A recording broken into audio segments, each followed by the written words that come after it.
Goeiedag luisteraars, ek deel graag met jou oor hoe sien jy jouself? In Kolossense 1 vers 21 tot 22 sien ons hoe ons Vader God ons sien. Hy sien ons as heilig, foutloos en geheel en al herstel en gerestoreer. God roep sy seuns en dogters terug na awakening, 'n ontwaking, om in eenheid, in union met God te kom. Abba Vader, in Jesus naam kom ek voor u troonkamer van genade. Vader, ek bid vandag dat ons elkeen sal vashou aan ons kroon, sodat ons nie sal toelaat dat die vyand sal kom stil maak, dit wat u al reeds in ons geplaas het nie. Jesus, ek bid dat u ons sal help om in eenheid in gees te beweeg, dat daar nie verwarring sal wees nie. Dat ons in u sal lewe, beweeg en bestaan. U Jesus Christus, wat die ewige lewe is. Here, dat ons geestelike senses sal oefen om te sien wat in gees gebeur, dat ons sensitief sal bly, die geraas in ons sal stil maak en dat ons u still small voice sal hoor. Dankie Heilige Gees vir u teenwoordigheid, dat u in ons is, dat u ons aanraak, dat u ons leer en dat u ons vertroos. Open elke oor en oog nou om u tangible presence te ervaar en salf my lippe, Heilige Gees. Ek het u so baie nodig, in Jesus naam, amen. Nou, my woord is dan Awakening to Kingdom Realms, in Afrikaans, ontwaking in Koninkryk Realms. Die taal van liefde is om te gee. So ek deel graag met julle oor die herstel, met ander woorde die restaurasie van goddelike bewustheid, of awareness. Dit word deur jou geestelike oë waargeneem, met ander woorde, dit is nie 'n geveg wat in die sienlike geveg is nie. Daar is 'n oorlog oor jou lewe. Die vyand is agter jou roeping, hy's agter jou mandaat en jou bewustheid, jou awareness, sodat jy nie kan betrokke wees in die posisie wat God jou ingeplaas het om te wees nie. En hoofsaaklik is die vyand nie agter jou roeping, jou gawes nie, maar hy is agter jou goddelike bewustheid, daardie awareness aan, want die vyand kan verdraai wat jy sien. Die vyand kan dit wat jy dra, kan hy stil maak. Jy mag miskien geposisioneer wees, maar jou visie kan miskien verwronge wees. Dan kan jy nie uitgee of vrylaat of release wat jou goddelike signature is nie. God roep vandag sy seuns en dogters terug na ontwaking, om in eenheid, om in union met God te kom. Die Heilige Gees se mandaat is om ons in eenheid te bring. As ons in eenheid in union beweeg, dan sal daar nie verwarring tussen ons wees nie. God het gesê, let may they be one as we are one. Dit is die innerlike hart van God wat vloei vanuit God se hart, wat vloei vanaf en ook vanuit die troonkamer van God. 'n plek waar hemel collide, met ander woorde, kontak maak met jou innerlike wese. John 7:3, Passion Translation sê, eternal life means to know and experience you as the only true God, and to know and experience Jesus Christ as the Son whom you have sent. Praat van die ewige lewe. Dit is die ewige lewe. Dit beteken om te perceive, om te sien en om te erken en om te verstaan. Dit is die regte God en soortgelyk om hom te ken.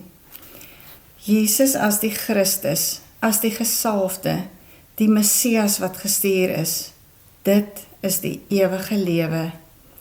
Die ewige lewe is nie 'n belofte van môre nie. Die ewige lewe is die bewuswording van eenheid vandag. Dit is die ewige lewe. Die gawe van eternal life is ons grootste skat. Die ewige lewe verseker ons in God se fluisteringe en dit anker ons in die ewigheid. Die gawe van ewige lewe maak elke leuen stil. Revelation 3:11 But I come swiftly, so cling tightly to what you have, so that no one may seize your crown of victory. Jesus' words, hold on to what you have, you received from me. Nou daardie bewuswording, daardie eenheid, sodat niemand jou kroon kan wegvat nie. Jy wil wees waar hy is, want dit is jou kragtigste posisie. Die mees kragtige plek waarin jy kan funksioneer. Dit is om in sy wil te wees, in the currents of heaven. Die ewige lewe is nie op sigself bewuswording nie. Die ewige lewe is in Christus. Dit produseer goddelike bewuswording. Die ewige lewe is gelyk aan eenheid, eenwording. Die ewige lewe is aan ons eenwording met God. Die bewuswording, die awareness, is die bewuste ervaring van daardie eenwording met God. As ons met God verloop soos Henog met God geloop het en wat Jesus self ook gedoen het met sy pa, het hy ook op aarde geloop. Die ewige lewe is 'n realiteit. Die bewuswording is die ervaring van daardie realiteit, met ander woorde, realiteit of ons kan sê die waarheid. Die vyand is agter jou bewuswording van jou spesifieke gawe aan. Die mees gevaarlikste, mees effektiewe persoon in die geestesrealm is die gelowige wat ten volle bewus is van sy eenheid, van sy union met God. Die vyand wil mense programmeer. Striving instead of abiding. Conforming of your heart to God. Daar is 'n restaurasie van goddelike bewustheid en union. Nuwe wyn benodig nuwe wynsakke. Die ewige lewe het niks te doen met tyd nie. Dit het alles te doen met eenwording en union. Already one with him. Die vyand kan ons manifestasie neutraliseer. Die ewige lewe begin wanneer union ontwaak. Met ander woorde, wanneer ons bewus raak van ons eenheid in God. John 5:20 And we know that the Son of God has made our understanding come alive, so that we can know by experience the one who is true. And we are in him, who is true, God's Son, Jesus Christ, the true God and eternal life. The Son of God has come to this world to give us understanding and insight, to perceive, to recognize, to come to know better and clearly. Hier is 'n belangrike punt wat julle kan onthou. Eternal life is someone we are brought into. Ek gaan dit weer vir julle herhaal. Eternal life is someone we are brought into. Acts 17:28 In him we live, we move and exist and have our being. Ons ware geveg in die lewe is bewuswording, nie die toegang nie. Nie daardie access wat jy wil hê nie, dit is jou awareness, is nog belangriker. Jesus is die ingang, die access. Jesus is die deur. Die vyand kan nie jou posisie in Christus beveg nie, want jou posisie is alreeds gevestig deur Jesus se dood, sy begrafnis en sy opstanding. In hemelse plekke, dit is jou posisie in Christus. Die vyand beklei vir jou persepsie van jou posisie. Met ander woorde, wat jou siening, wat jou waarneming van jou posisie is. Die vyand weet ons sit alreeds met Christus in die hemelse plekke. The Passion Translation, Ephesians 2 verse 6, He raised us up with Christ, the exalted one, and we ascended with him in glorious perfection and authority of the heavenly realm, for we are now co-seated as one with Christ. Die scroll van jou lewe is full assignments. You are greater than your circumstances.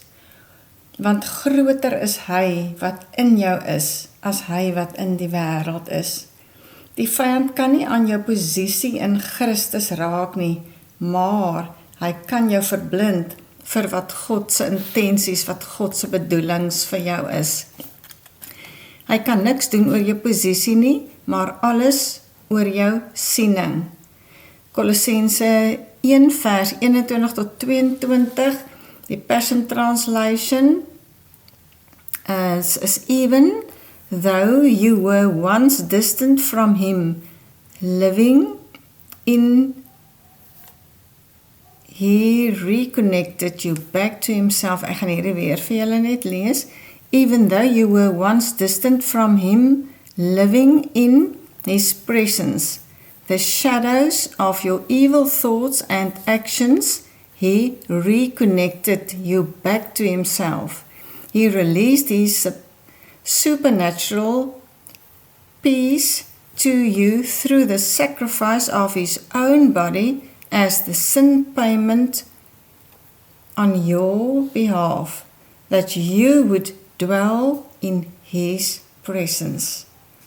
That you would dwell in his presence.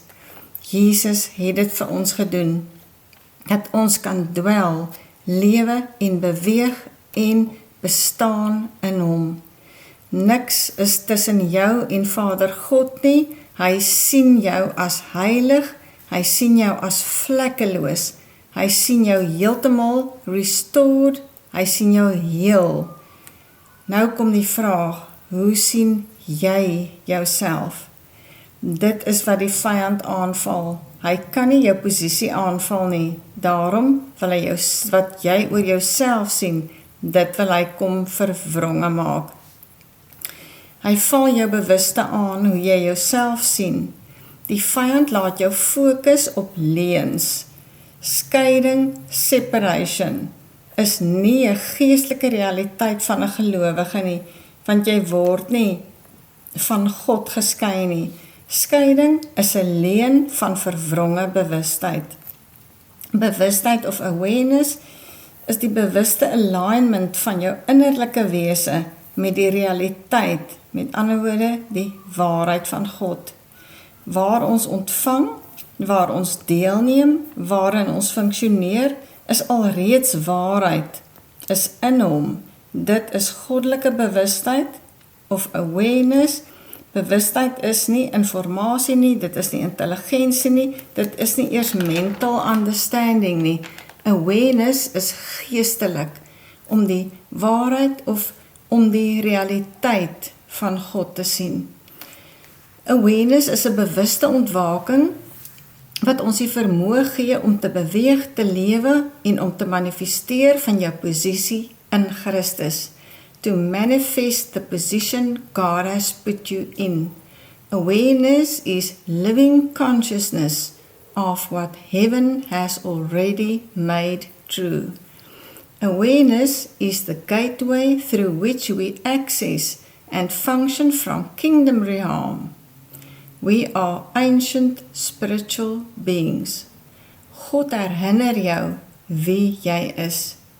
Jy skep nie jou toekoms nie, jy onthou jou toekoms. Want jy kom van God. Jy is 'n goddelike spaak op hierdie aarde. God wil jou oë illuminate vir daardie realiteit, vir daardie waarheid. God wil jou oë verlig vir dit. Bewustheid is die herkenning van Christus. Bewustheid is verandering van posisie na manifestasie. Bewustheid is nie denke nie. Bewustheid of awareness is om te sien wat in die geestelike riem gebeur.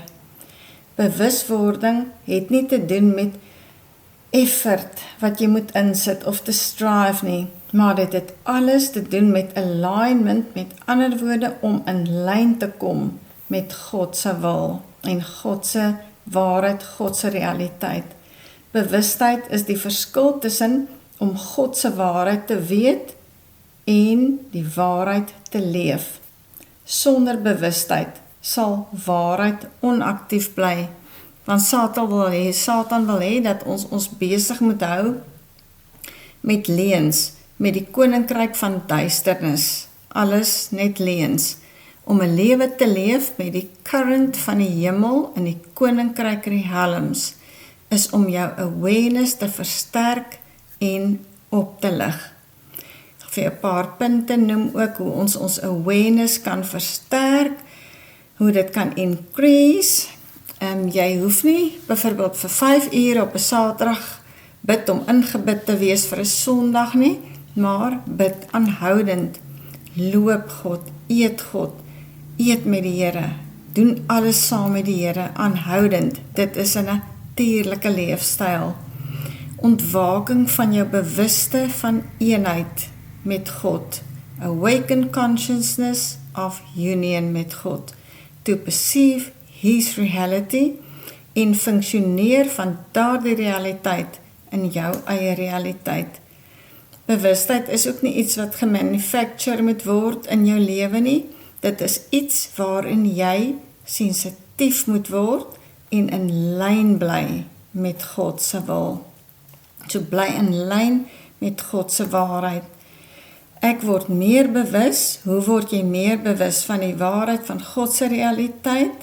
Deur stil te word, nie om meer te doen nie, maar kwaliteit tyd in jou secret place te hê, 'n goddelike verhouding in alleen wees, om te collide, om te connect met sy lewe en sy realiteit te sien vir jou lewe.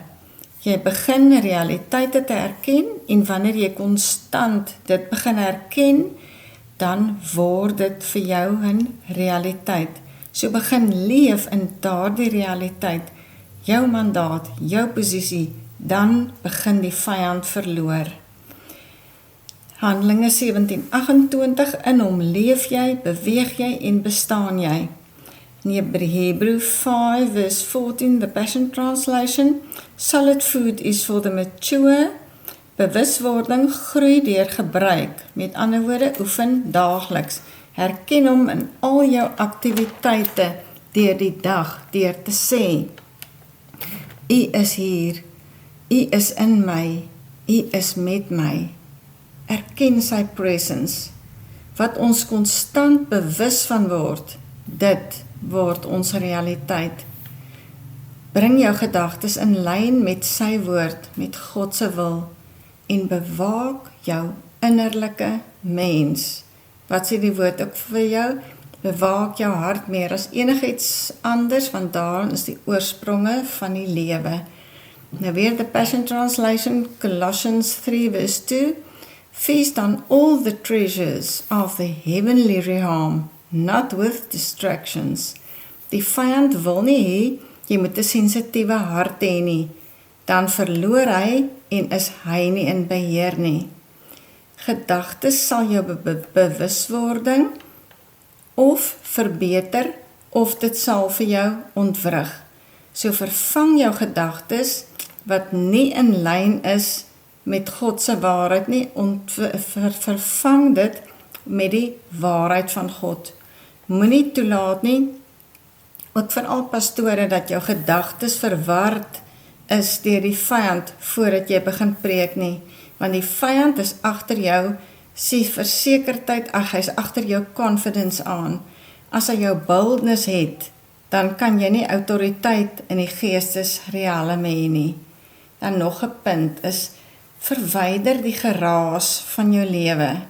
Laat jy nie die paintbrush uit die skuldenaar se lewe vat nie. Bly sensitief dat hy sy kunswerk in jou lewe kan voltooi. 1 Konings 19:12 sê ook vir ons van die still small voice, wat julle almal seker van weet. Nou die geraas maak bewustheid dood. So word stil in dit, maak daai geraas, maak daai ander stemme in jou stil. Jy word sy DNA. Interne geraas is byvoorbeeld soos bekommernis, dit is spanning, daardie overthinking wat jy oordink die heeltyd, maak daardie stemme stil in jou. En nog 'n punt is, leef in union, in eenheid met hom, nie performance nie. John 15:4, abide in me, to be connected, nie strive of perform nie. Jy vrugbare grond is om in sy rus in te gaan. Beoefen sy teenwoordigheid. Verander oomblikke in jou lewe in ontmoetinge. Laat elke oomblik vir jou saam met jou God 'n encounter word. Bewuswording of awareness is nie 'n moment nie, dit is 'n leefstyl. En dan nog 'n punt, wees nederig, gee oor, yield to him, dan word teenkanting verwyder. Galasiërs 2:20, ou identiteit is dood, hy het my so lief, dat hy sy lewe vir my gegee het, en hoe meer jy sterf, hoe meer leef hy in jou. Wie wil jy hê? Dan nog 'n punt is, liefde is die grootste ingangspunt, die access point.